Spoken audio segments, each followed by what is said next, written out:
People have been asking, Ham Radio Dude, where is the Xiegu 5105 video? And I've been busy. What?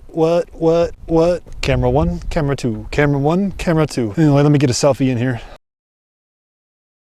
So if I don't get distracted today, we're going to talk about it, the Xiegu 5105. Let's get started. Your source for amateur radio news, reviews, and tech overviews. This is Ham Radio Dude. Recently, I've been looking into a portable radio, and the reason I wanted a portable radio was it would be easy to travel with for my upcoming adventure to Arizona, which I kind of left as a surprise to many people. Now, there were many portable radios to choose from, but ultimately I decided on the Xiegu 5105 for multiple reasons. First reason being an internal antenna tuner, and also an internal battery. And the price range wasn't too bad either. The Xiegu 5105 is priced at $549 and does include a 3800 milliamp hour battery as well as a 3.6 inch LCD screen. I found traveling with the Xiegu 5105 fairly convenient because of its small form factor, as you can see here. Now, because of its small form factor and using a K6ARK ARC antenna, which is pretty small as well, I was able to fit all my gear inside of this bag to include the charger for this radio. Now, in this bag was a pair of clothes as well as some camera accessories and the radio. And again, it fit with ease and went under the seat in front of me with no problem. If I take a look at the side of the radio again, I want to make a couple notes. And the first one is this is a BNC connector on the radio. So your antenna you're going to plug in can be BNC. But also there's an external DC port here to charge your battery, or if you wanted to run this thing off of DC power, you could do so easily. I will say that there's also a headphone jack here, and this headphone jack or external speaker jack is really convenient because the internal speaker doesn't sound good at high volumes. In fact, I would say it sounds distorted or overmodulated. CQ Soda, this is Whiskey 9 Foxtrot calling CQ Soda from Humboldt Mountain, Arizona.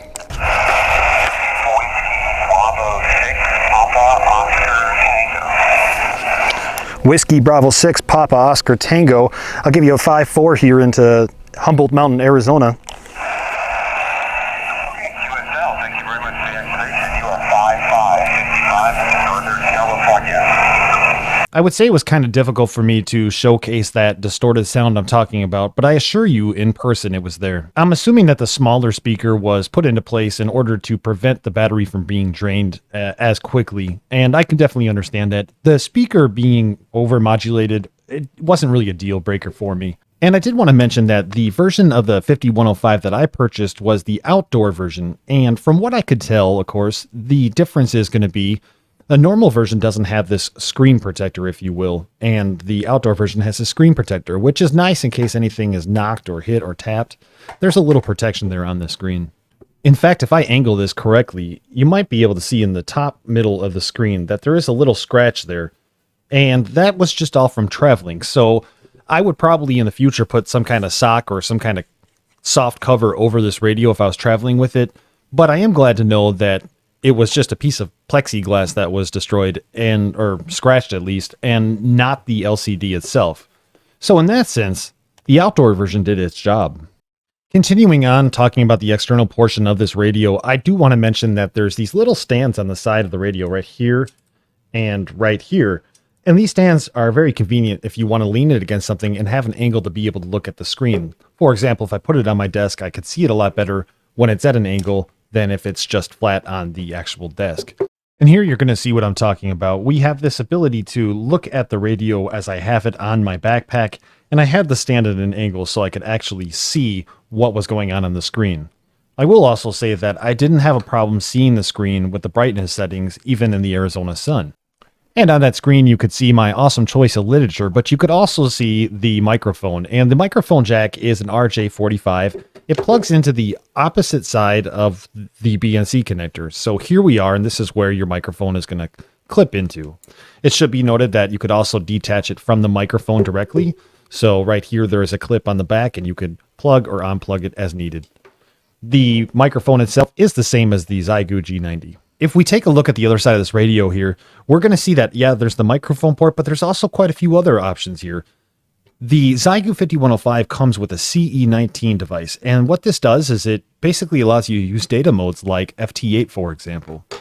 Additionally, and we'll try this later, there is a spot for an external keyer, And I don't know that I'll be able to try it, but you could hook up an external antenna tuner as well. Again, I want to mention in fairness that when I was on vacation in Arizona and I was using this radio, I was using this for single sideband. Here it is, the Xiegu 5105 on the workbench, and there's a couple things I want to make note of to start off.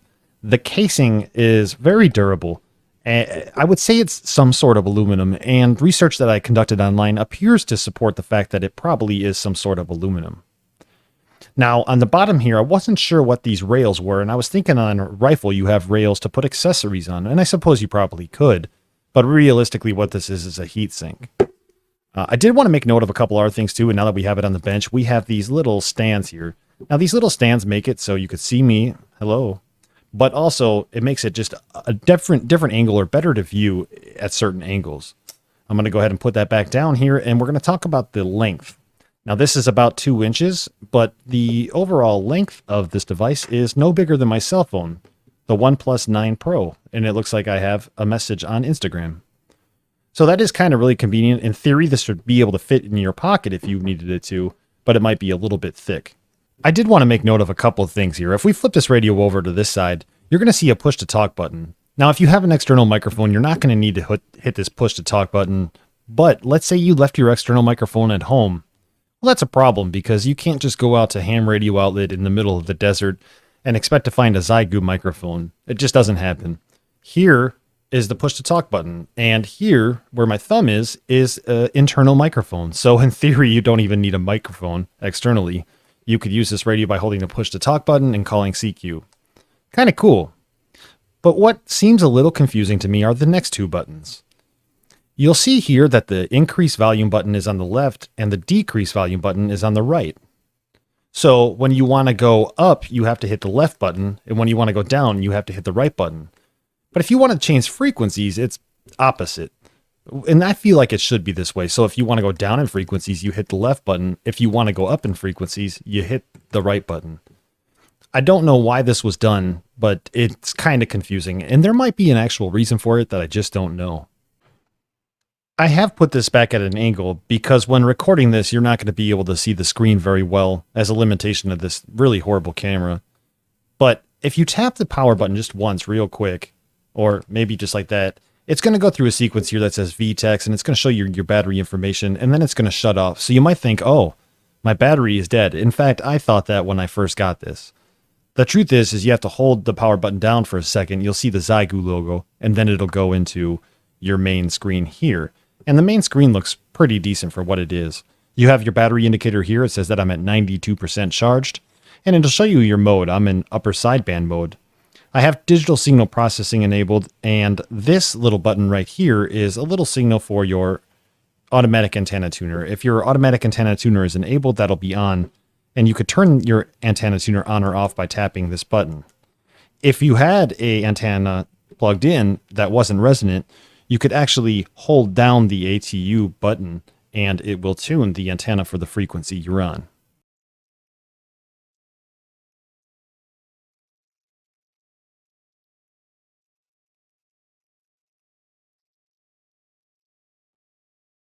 Speaking of the internal antenna tuner, I wanted to kind of make a note of something. When I was using this out in Arizona, I was using a antenna that was already matched. It showed a 1-to-1 standing wave ratio on 20 meters and 40 meters. This is what I needed it for anyway. What I will say, though, is I have hooked this up to an antenna that was less than resonant, and actually at 7.200, it was a 6.1-to-1 standing wave ratio.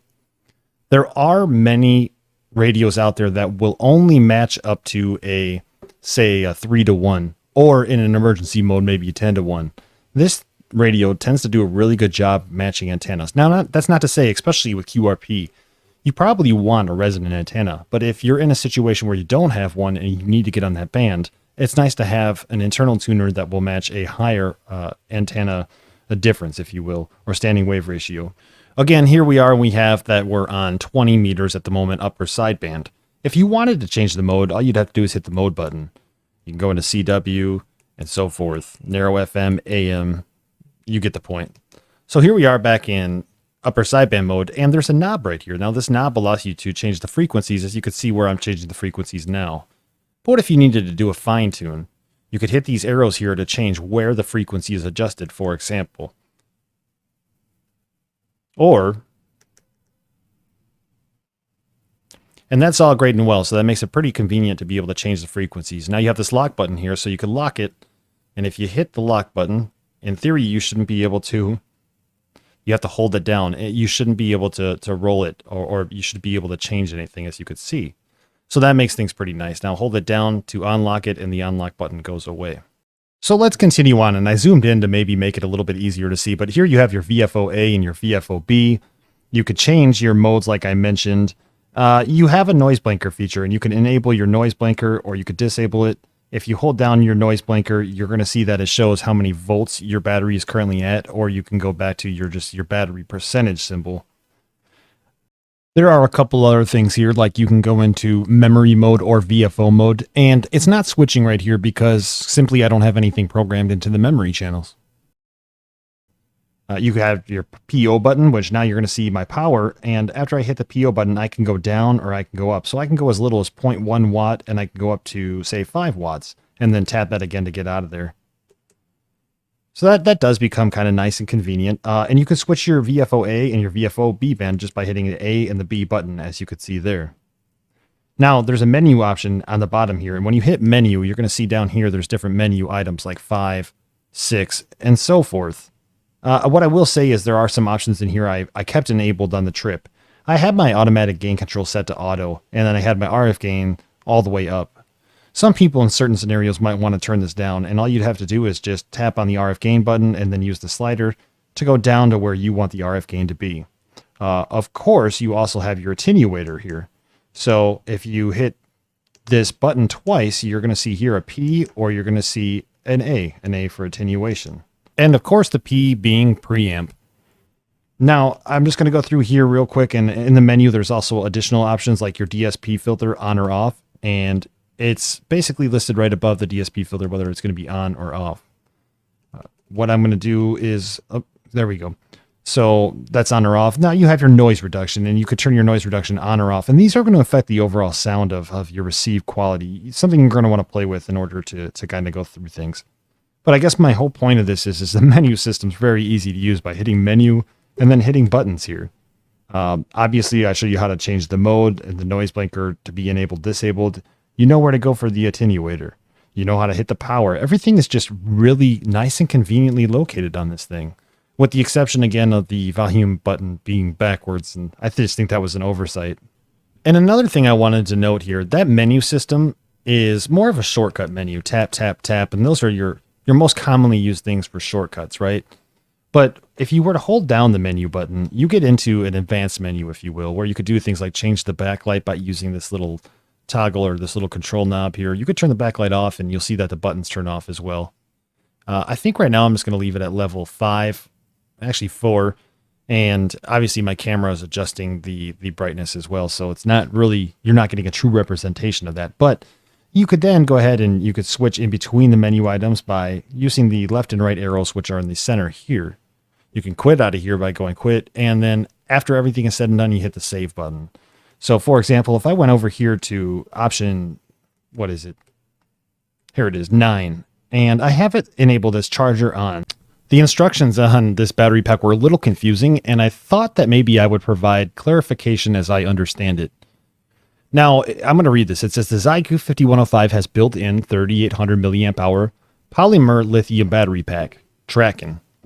When the external power supply is not connected, this should say power is supplied to the whole machine by a battery pack. Tracking. When the external power supply is connected, the internal circuit of the machine is automatically switched to the external power supply. So no matter what, whenever you plug in that external power supply is going to be used. What they should have said here, though, is depending on what option you select, and it says in menu 7, it's really menu 9. But depending on what option you select in menu 9, charger on or charger off, is going to depend or going to make it so while you're using that external power, the radio is charging the battery while you use it, or it's not charging the battery at all, and it's only using external power to use the radio, if that makes any sense. So if you have the charger on, it's going to go through the battery, and if you have the charger off, it's going to bypass the battery. Option 4 is when you have an external power supply voltage, you could actually set that external power supply between 13.5 and 15 volts.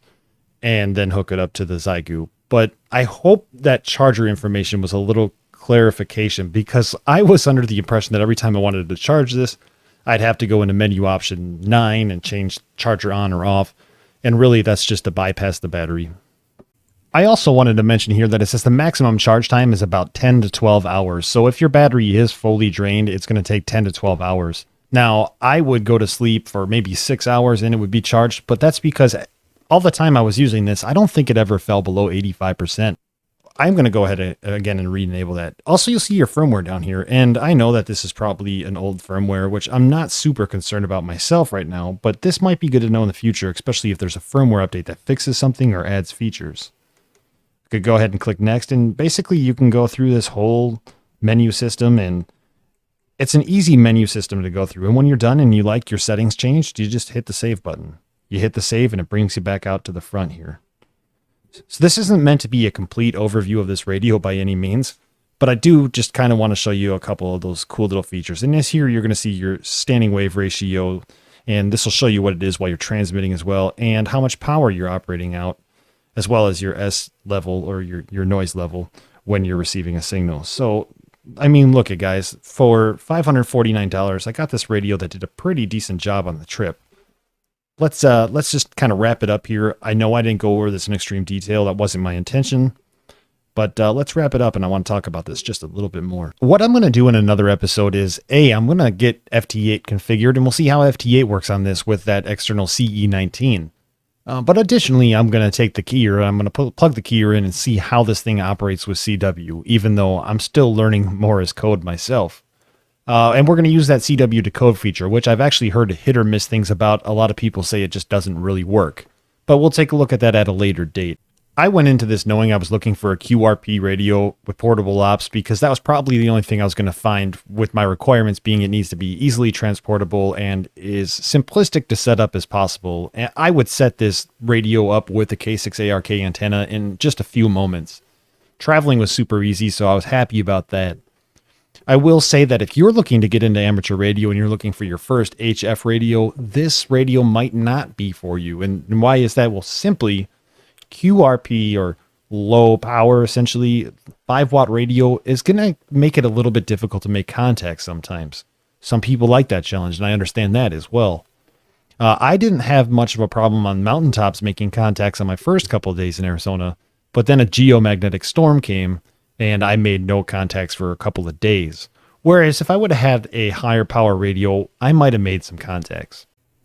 I need to conclude this episode by giving a huge shout out and a thank you to Red Summit RF, Charlie. Charlie heard I was coming into town, we'd spoke, and he said, hey, I'm going to take a day off of work, and I'm going to take you to a drive-up summit on the air. It had to be a drive-up summit on the air because I can't climb summits, unfortunately. Charlie took all that time to arrange everything, and not only that, but he dealt with me in a vehicle for multiple hours, which I'm sure probably isn't the easiest thing to do. So again, guys, go check out Charlie's page. Please consider commenting, or at least maybe even subscribing to his page would probably be better. Because really it's awesome when we get these YouTube creators together and we're able to do these collab projects and we help each other out. In the future, look for a video from both Charlie and myself individually regarding our recent summit on the air at Humboldt Mountain in Arizona. But until next time, I'm Ham Radio Dude. Thank you so much for checking out the channel 73. Sometimes becoming content with yourself is getting lost in the mountains or going out somewhere you haven't been in so long and really rediscovering the beauty of what it actually is. It's good times and laughing with friends, both the old ones and the ones that we're just making to this day. It's doing something different, taking a step into the unknown, even if it's uncomfortable and it doesn't seem right to you.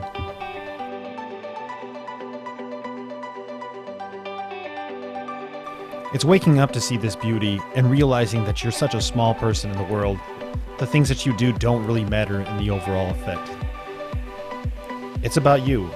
The only one who could wake up every morning, look themselves in the mirror, and be honest with themselves is you. You're the only one who has that ability to take those past experiences and either make them positive or negative. It's how you look at it and what you decide to do with those experiences. Coming to terms with yourself, personal growth, both physically, mentally, spiritually even. Nobody said it would be easy, and if it is easy, you're not growing.